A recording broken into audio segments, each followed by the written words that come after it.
Hello everyone. This is Adam Tabera with psychedelicinvest.com. I hope you guys are all having a phenomenal day. In today's episode of Bullish vs. Bearish, we're going to be breaking down Red Light Holland's 2022 audited year-end results. This is going to be a good one. This is my first time covering Red Light Holland, and I'm very excited to do so. I feel like they are being criminally overlooked within the psychedelic investing community. And I'm hoping to shine some light on them through this video. It's not going to be extremely comprehensive. It's just going to be going through the year-end results. But I will have more follow-up videos for Red Light Holland that are going to be doing a more in-depth, comprehensive analysis in the future. But this is kind of just to get my feet wet, and then we're going to kind of kick down the door from there. So I'm very excited to do this, and I hope you guys are excited to watch the video. So let's get to it. All right, so to get things kicking, we're gonna just read off some of the bullets here. So cash balance of 26.1 million as of March 31st, 2022, full year revenues of 2.3 million, property and equipment value of 2.9 million, total assets of 33 million. So all of that is lovely. So let's now dig into some of the meat of this report. So during the fiscal year 2022, we closed 4 important acquisitions: Radix Motion, Happy Caps, AM Farms, and Mera Life Sciences. So these were all very good acquisitions for Red Light Holland, helping them expand their footprint and expand their production capabilities. All right, and they go on to say, I am pleased to announce for the fiscal year 2022, our revenue was over 2.3 million and a gross profit over 600,000. We realized growth in both the Netherlands and Canada through SR Wholesale and Happy Caps. As increased revenue and gross profit remains our core focus. Period. We are on track with the strong foundation that we are building, and we're excited about the future revenue generation with AEM New Brunswick, which is now in the early stage production, and AEM Peterborough. So for AEM Peterborough, I'm pretty sure when Red Light Holland was talking about this, they mentioned that this was predicted to generate about $80,000 per week once it was fully up and operational in 2024.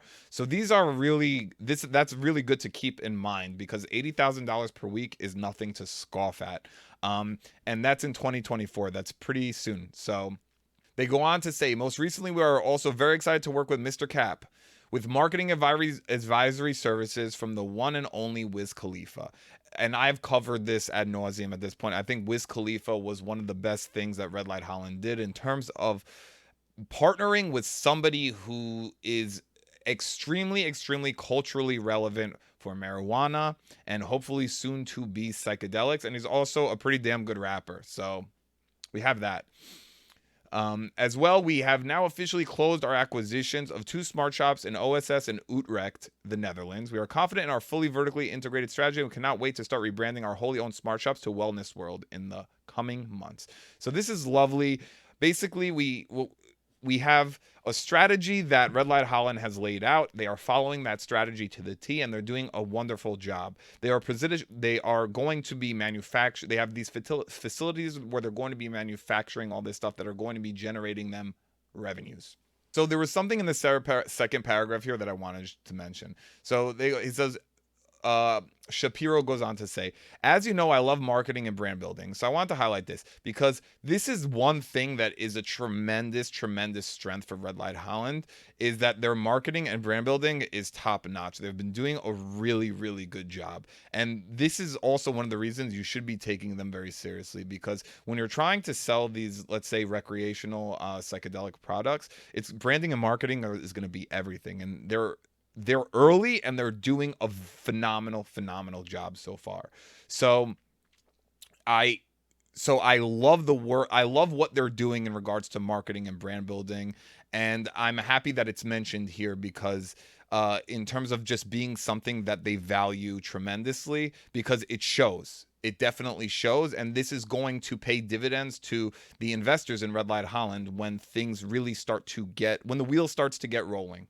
All right, and now here's some of the juicy stuff. With regards to the strength of our current financial position, David Ascott The CFO said, "Our financial position and liquidity remains strong, and the company currently has sufficient capital to fund its ongoing business development and future growth and expansion plans for the foreseeable future." So what the foreseeable future means, we don't exactly know, but at the end of the day, that sounds like a lot. We'll do the math in terms of the cash burn and whatnot, but the foreseeable future sounds like they're going to be pretty comfortable cash with their cash runway, maybe possibly until they are cash flow positive. Who knows?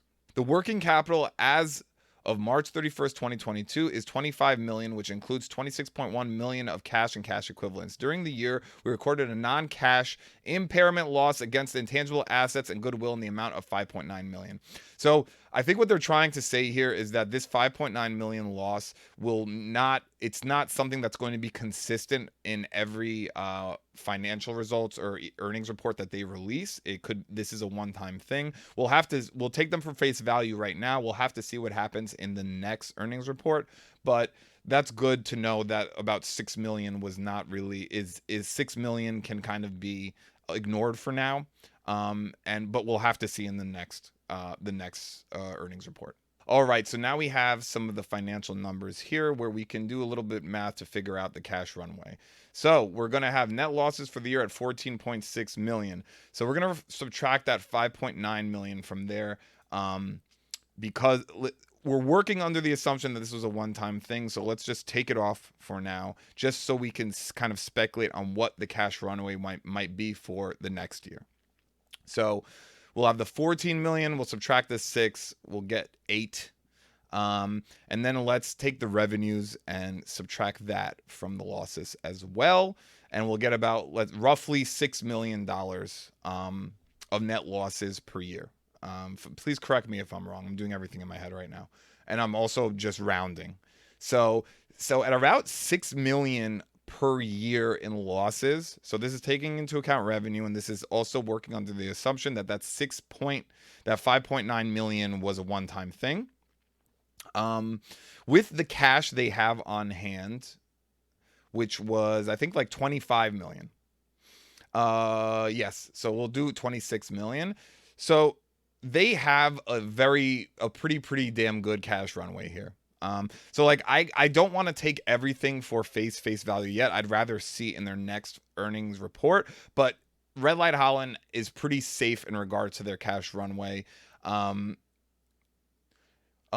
It's looking very good for them. So I wouldn't be worried about their cash runway at all. It actually is looking like they can potentially make it to profitability before they have to dilute at any point. So that's all speculation on my part. We'll see how things break for them, but I'm not seeing any red flags here within the numbers. All right, yeah, so that's essentially, this was a pretty short one, but that's essentially the report. And from what I'm seeing here is I don't understand why Red Light Holland is being so severely overlooked. They're going to be generating revenue much sooner than many of the other biotech companies. They have a kick-ass marketing department. They have these partnerships going on in the background. Wiz Khalifa. I even read Conor McGregor somewhere, but I please correct me if I'm wrong. I didn't get a chance to verify that. But in terms of the partnerships they're making, they're really setting themselves up to basically be a presence where recreationally legal mushrooms will be a thing. So, for example, they already have a footprint in Canada. I know they were already trying to make moves into Oregon as well. So, this company should not be overlooked. There's going to be a demand for biotech and these new formulations of psychedelics that are FDA approved, but I am of the opinion that there's also going to be a very strong recreational shroom and psychedelic market. Just honestly, in terms of the way you're seeing things break right now, you like even Brahm, he had an interview with somebody who was already like a company that was selling shrooms illegally, and they're doing it pretty blatantly, and no one's even really getting in trouble. My feeling is, and from what I understand, is in general, cops aren't really trying to go after people who are selling psychedelics, and state by state, hopefully, we're going to have them flip rec legal for at least shrooms. And this is going to be really, really good for Red Light Holland. So I guess what I'm trying to get at here is that there's obviously going to be a biotech compound formulation, pipelines, FDA trial stuff for psychedelics in general, yes. But I really think there's going to be a very, very strong recreational market. I mean, even if you talk to so I'm 36 years old. If you talk to kids who are, let's say, in their mid 20s right now, younger generations, whatever, the way they are treating psychedelics is unlike how people were treating psychedelics when I was younger. When I was younger, psychedelics were demonized. It was the worst thing you could do in the world. If you do psychedelics, you're gonna die. That's it. You do psychedelics, you're gonna die. It's gonna be so bad for you. You could irreversibly damage yourself. That was like the vibe on psychedelics when I was younger, which was complete bullshit.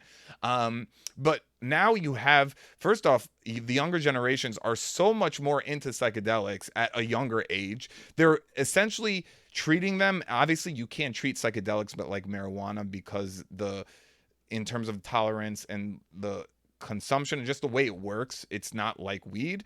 But the way that the younger generations are consuming psychedelics without fear and really embracing psychedelics, I see a very, very strong recreational market flourishing within the United States, especially in Canada. And also, once again, Red Light already has a footprint in the Netherlands. So I'm very, very optimistic about Red Light Holland. I think that they definitely deserve a look if you haven't been paying attention. Their community is phenomenal. The community of people who support the company. And they're very passionate about Red Light Holland, and I see why. I see why. I think that Red Light Holland deserves a look, and they could be a percentage of a position in a well-balanced psychedelic portfolio. And they're trading like this stock is being ignored. We'll go to the charts right after this, and I'll show you guys. But I just think that Red Light Holland is being criminally overlooked right now. All right, so Red Light Holland is trading at 11 cents right now. I think their market cap is around 40 something million, float of about 333 something million as well. This is I get it. The market tailwinds, everything, but the markets have been recovering pretty well, and I'm very surprised to see Red Light Holland trading at 11 cents. I'm very, very surprised. So surprised because there's no room for Red Light Holland to fall even more than 11 cents. At least I don't see it. I don't see it. I don't see Red Light Holland falling below 11 cents. They've hit 8 cents over here before as well. This is wild to me. This is wild to me. I think if you want to look at the upside here, the upside is so much more significant than the downside for Red Light Holland. So that's why I really like this play. So once again, not financial advice. This is just my perspective and what I would be doing. But there isn't much risk getting in at Red Light Holland at 11 cents. Generating revenues, increasing their infrastructure and the capabilities of generating revenues with these facilities as well. All these partnerships are locking down that are culturally relevant. We have Wiz Khalifa, maybe Conor McGregor. I need to be someone, please, in the comments, verify if they have a partnership going on with Conor McGregor. I don't know what he has to do with psychedelics, but whatever, maybe CTE, Conor McGregor, CTE, psychedelics, something like that. But at 11 cents, this stock is criminally being overlooked right now. And I think the upside is tremendous, while the downside at 11 cents is not really there, in my opinion. It's just not. So take that for what you will, guys. I like Red Light Holland a lot. I will continue to put out more content on Red Light Holland. I think that they deserve the attention, and I'm happy to shine that light on this company. And yeah, this is my bullish versus bearish for Red Light Holland. Red Light Holland gets a resounding bullish stamp from me because they're generating revenues. They're doing all the right things in the background. The marketing team is top notch. Their branding is top notch. Go to their website. Take a look at this company. And yeah, very bullish for Red Light Holland. And stay tuned to the next episode. We got a bunch of things in the pipeline for you guys. It's going to be an exciting damn month.